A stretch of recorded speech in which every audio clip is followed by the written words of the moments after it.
నా పేరు ముదునూరి లీలాదేవి. నా రచన శీర్షిక వశిష్ఠ విశ్వామిత్రులు. జగమెరిగిన ఈ ఋషిద్వయం గురించి కొత్తగా చెప్పేందుకు ఏమున్నది? తెలుసో తెలియకో ఒకప్పుడు ఏర్పరచుకున్న అభిప్రాయాలు ఏమిటంటే, వశిష్ఠుడు పరమశాంతమూర్తి, ఉదాత్తుడు, విశ్వామిత్రుడు కోపిష్టి, అపకారం చేయటానికి వెలవనివాడు అని. వారి జీవితాలను తరచి చూస్తే ఈ అభిప్రాయాలలో కొద్దిగా మార్పు రాక తప్పలేదు. రామాయణ భారత పురాణాలలోని కొన్ని ఉపాఖ్యానాలు ఇందుకు కారణాలు. వశిష్ఠుడు బ్రహ్మ మానసపుత్రుడు, కుంభ సంభవుడు. శాప కారణంగా మానవ జన్మ ఎత్తి మిత్రావరుణులకి పుత్రుడయ్యాడు. శక్తి వంటి గొప్ప మునులకు తండ్రి అయ్యాడు. 100కు పైగా పుత్రులని కన్నాడు. అతని భార్య అరుంధతి పతివ్రతా శిరోమణి. హిందూ వివాహంలో నవవధూవరులకి అరుంధతి దర్శనం చేయించడం ఆనవాయితీ.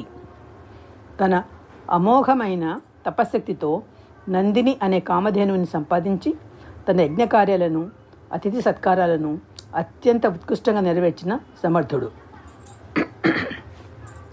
ఇక్ష్వాకు వంశస్థుల కులగురువు. శ్రీరామచంద్రునికి విద్య గరిపిన మార్గదర్శకుడు.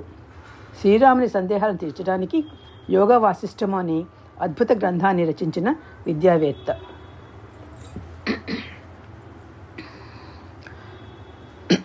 విశ్వామిత్రుడు గాధిరాజుకు పుట్టిన శౌర్య పరాక్రమాలతో కూడిన సుక్షత్రియుడు. తన శక్తి సామర్థ్యాలతో ఎన్నో రాజ్యాలను జయించి రాజ్యాన్ని విస్తరింపచేసిన ఘనుడు. ఒకసారి ఒక దండయాత్ర విజయవంతంగా ముగించి తిరిగి తన రాజ్యానికి వెళ్తూ దోవలో వశిష్ఠుని ఆశ్రమం దగ్గర ఆగి ఆ ఋషి దర్శనం చేసుకుని అతని చేత ఆదరపూర్వకంగా సన్మానింపబడతాడు. తన అక్షౌహిణి సేనకి కూడా ఆతిథ్యం ఇస్తానని పట్టుబట్టిన వశిష్ఠుని మాటకి ఆశ్చర్యపడి ఎలా చేస్తాడో చూద్దాం అనుకుని అంగీకరిస్తాడు.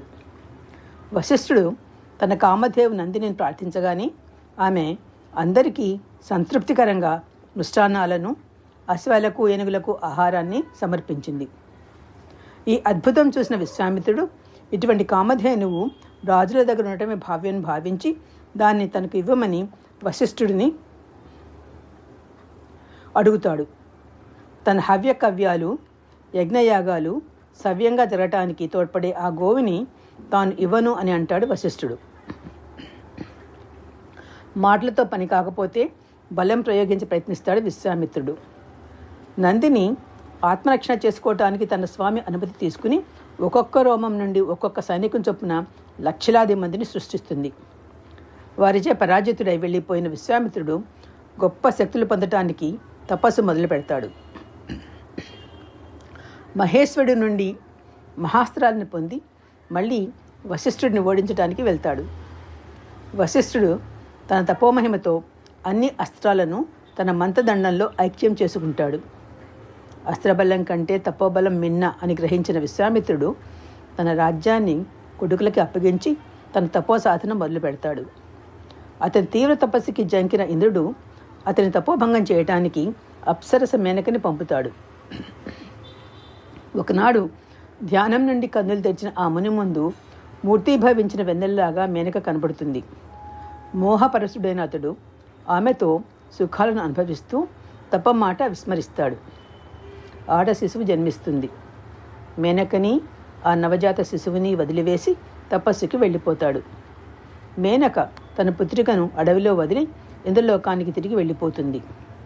కణ్వ మహర్షిచే శకుంతల అనే పేరున పెంచబడిన ఆమెకి దుష్యంతుడి ద్వారా పుట్టిన కుమారుడు భరతుడు. అతని పేరిటనే భరతవర్షంగా ఈ దేశం పేరు పొందింది. విశ్వామిత్రుని కొన్ని వేల సంవత్సరాల కఠిన తపస్సు తర్వాత బ్రహ్మదేవుడు ప్రత్యక్షమై రాజర్షి అని పిలుస్తాడు.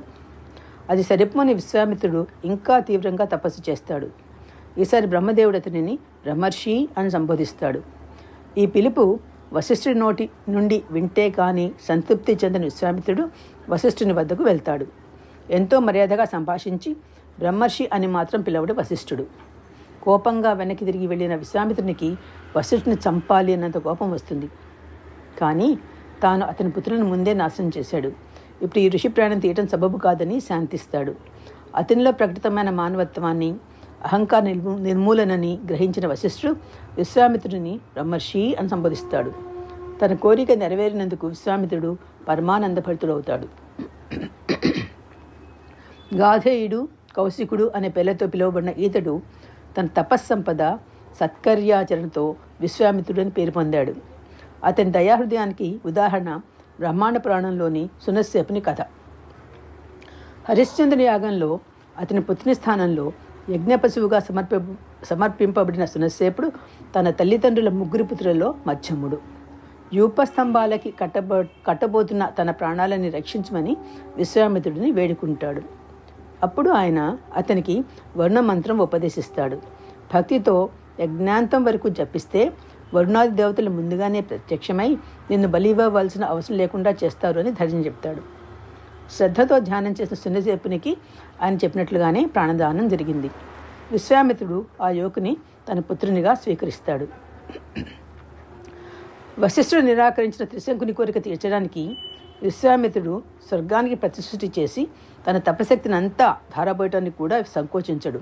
స్పర్ధలో వెనుకంజ వేయని ఛాత్రగుణం మనకిక్కడ కనబడుతుంది. ఎన్నో అద్భుతాలు చేసిన విశ్వామిత్రుడు ఒకసారి భయంకరమైన కరువు కాలంలో తిండి లేక ఒక చండాలుని వద్ద కుక్క మాంసం భుజించాడు అని చెప్తారు. ప్రాణం రక్షించుకోవటం జీవుల ప్రథమ కర్తవ్యం కదా, అందుకు తప్పు పట్టాల్సిన పని ఏముంది? బ్రహ్మజ్ఞానుల మనసు నవనీతం, వాక్కు వజ్రాయుధ తుల్యం అంటారు. పరమ సాత్వికునిగా పేరొందిన వశిష్ఠుడు కూడా అకారణంగా ఆగ్రహించిన ఒక ఉదంతం ఒకటి ఉంది.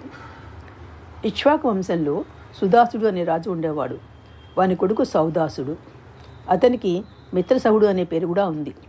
అతను ఒకసారి వేటకు వెళ్ళి అక్కడ పులి రూపం దాల్చి అడవిలోని జంతువులన్నింటినీ చంపి తింటున్న ఇద్దరు రాక్షసులో ఒకడిని హతమార్చాడు. రెండవ వాడు తప్పించుకున్నాడు. వాడు పగ తీర్చుకోవటానికి వంటవాని రూపంలో సౌదాసరాజు వద్దకు చేరుతాడు. ఒకనాడు కులగురు వశిష్ఠునికి పగపట్టిన ఆ రాక్షసుడు నరమాంసం వండి వడ్డిస్తాడు. అది గ్రహించిన వశిష్ఠుడు క్రోధంతో తనకు నరమాంసం పెట్టిన రాజుని నరభక్షకుడు రాక్షసుడి కమ్ము అని శపిస్తాడు. తన యందు దోషం లేకపోయినా శపించిన మునికి ప్రతిశాపం ఇవ్వటానికి రాజు చేతిలో జలము తీసుకుంటాడు. కులపురోహితుని మీద కోపగించుట తగదు అని అతని భార్య మదయంతి వానిని వారిస్తుంది. ఆ మంత్రజలమును ఎక్కడ వదలాలో తెలియక తన పాదాలపైన విడిచిపెడతాడు రాజు. దానితో అతని పాదాలు కమిలి నల్లబడిపోతాయి. అప్పటి నుండి అతనికి కల్మాషపాదుడు అని పేరు వస్తుంది. తన కోపం చల్లారగా 12 సంవత్సరాల తరువాత రాజుకి శాపమోక్షం కలుగుతుందని తన శాపం సవరిస్తాడు వశిష్ఠుడు. శాపకాలంలో అతను చేసిన దుష్కార్యాలు జ్ఞాపకం ఉండవు అని వరం ఇస్తాడు. వశిష్ఠుని మీద కోపంతో విశ్వామిత్రుడు రాక్షస రూపంలో ఉన్న కల్మాషపాదుడిని వశిష్ఠుని పుత్రులందరినీ చంపడానికి ప్రేరేపిస్తాడు. జ్యేష్ఠపుత్రుడి శక్తి మొదలుగా అతని 100 మంది కుమారుని అతడు మింగుతాడు. వారి మరణ దుఃఖం భరించలేక ఆత్మహత్య చేసుకోవడానికి పూనుకుంటాడు వశిష్ఠుడు. కాళ్ళు చేతులు కట్టుకుని నదిలో దూకుతాడు. కట్లు విప్పి నది అతని తీరానికి చేరుస్తుంది. సముద్రంలో దూకుతాడు. తన తరంగ హస్తాలతో సముద్రం అతనిని ఒడ్డుకి చేరుస్తుంది. మేరు పర్వత శృంగం నుండి క్రిందకి దూకుతాడు. దూది పింజలాగా తేలికగా నేల మీద రాలుతాడు. తన నైరాశ్యంలో ఆత్మహత్య మహాపాతకం అన్న మాట కూడా లక్ష్య పెట్టాడు వశిష్ఠుడు. దావాగ్నిలో చొరబడతాడు. అది భరించలేక అతని తీర తపసంపదని భరించలేక చలబడిపోతుంది. ఈ విధంగా 6 సార్లు ఆత్మహత్యకు ప్రయత్నించి విఫలుడై తిరిగి ఆశ్రమానికి వస్తున్న వశిష్ఠునికి తన పుత్రుని కంఠస్వరంలో శాంతి మంత్రం వినిపిస్తుంది. ఆశ్చర్యపడుతూ ఎవరా అని చూస్తాడు. నిండు గర్భిణి అయిన తన పెద్ద కొడుకు శక్తి భార్య అదృశ్యంతికలో ఉన్న శిశువు ఈ మంత్రం చదువుతున్నాడని గ్రహించి వాని కోసం తను బ్రతకాలని నిశ్చయించుకుంటాడు. అదృశ్యంతిని బెదిరిస్తూ వెంటబడిన కల్మషపాదుడిపై మంత్ర జలం చల్లగా వాడు రాక్షస రూపం వదిలి పూర్వ రాజరూపం పొందుతాడు. వశిష్ఠుని అనుమతి తీసుకుని అయోధ్యకు వెళ్ళి తన రాజ్యం పాలించడం ప్రారంభిస్తాడు. తన తండ్రి పరీక్షితుని కాటేసిన తక్షకుడి మీద కోపంతో సర్పజాతిని అంతటినీ నశింపజేయడానికి సర్పయాగానికి పునుకున్న జనమేజయుని వలె తన తండ్రి మరణాన్ని కారణమైన రాక్షసు గురించి తెలుసుకున్న వశిష్ఠుని మనవడు పరాశరుడు కోపగించి రాక్షస జాతిని అంతటిని మట్టుపెట్టడానికి పూనుకుంటాడు. వానిని శాంతపరిచి అతనిని హత్యాకాండ నుండి విరమింపజేస్తాడు తాత వశిష్ఠుడు. ఇంతటి శాంతమూర్తి అయిన వశిష్ఠుడు కూడా ఒకసారి క్రోధానికి గురి అవుతాడు. ఇక్ష్వాకు వంశ చక్రవర్తి నిమి వేల సంవత్సరాల పాటు చేసే పరాంబిక సత్రయాగం తలపెట్టాడు. కులగురువు వశిష్ఠుని హోతగా యాగాన్ని నిర్వహించమని కోరాడు. తాను ముందే ఒప్పుకున్న ఇంద్రుని యాగంకి వెళ్ళి తిరిగి వచ్చాక నిమి యాగం చేస్తానంటాడు వశిష్ఠుడు. వందల సంవత్సరాలు గడిచాయి. ఆగలేక నిమి బృహస్పతి తమ్ముడు సంవర్తుడు అనే గొప్ప ఋషి చేత యాగం చేయించడం ప్రారంభిస్తాడు. ఆ యాగం మధ్యలో ఉండగా వశిష్ఠుడు తిరిగి వస్తాడు. తన కోసం ఎదురు చూడకుండా వేరే వనిచే యాగం చేయించినందుకు, తాను రాగానే సత్తరంగా ఆదరించినందుకు ఆగ్రహించి నిమిని విదేహుడవు కమ్ము అని శపిస్తాడు. నిమి తక్కువవాడు కాదు. కులగురువు అయ్యుండి దేవతలేందు పక్షపాతం చూపిన నీ దేహం కూడా రాలిపోతుంది అని ప్రతిశాపం ఇస్తాడు. వశిష్ఠుడు విగత జీవుడవుతాడు. తర్వాత జన్మలో మిత్రావరులకు కుంభోద్భవుడిగా జన్మించి అరుంధతి అనే సుగుణాల రాశిని వివాహమాడుతాడు. యాగమధ్యంలో పడిపోయిన నిమి సూక్ష్మ శరీరాన్ని మంత్రవేత్తలైన యాజకులు సంరక్షించి యజ్ఞం పూర్తి చేస్తారు. తృప్తి నొందిన దేవతలు అతనికి ప్రాణప్రతిష్ఠ చేయబోతారు. కానీ తిరిగి పాపాలు చేసే స్థూల శరీరంలో ఉండటానికి ఇష్టపడిన నిమి తాను సర్వజనుల రెప్పపాటులో జీవించి ఉండాలని కోరుకుంటాడు. ఆ రెప్పపాటుని నిమేషం అంటాము.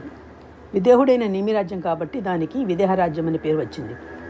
పరమసాత్వికుడు, శాంతమూర్తి, బ్రహ్మవేత్త అయిన వశిష్ఠునిలో నిమి విషయంలో అహంకారం, సౌదాసుని విషయంలో తొందరపాటు, పుత్రుల మరణం గురించి నైరాశ్యం వ్యక్తమవుతాయి.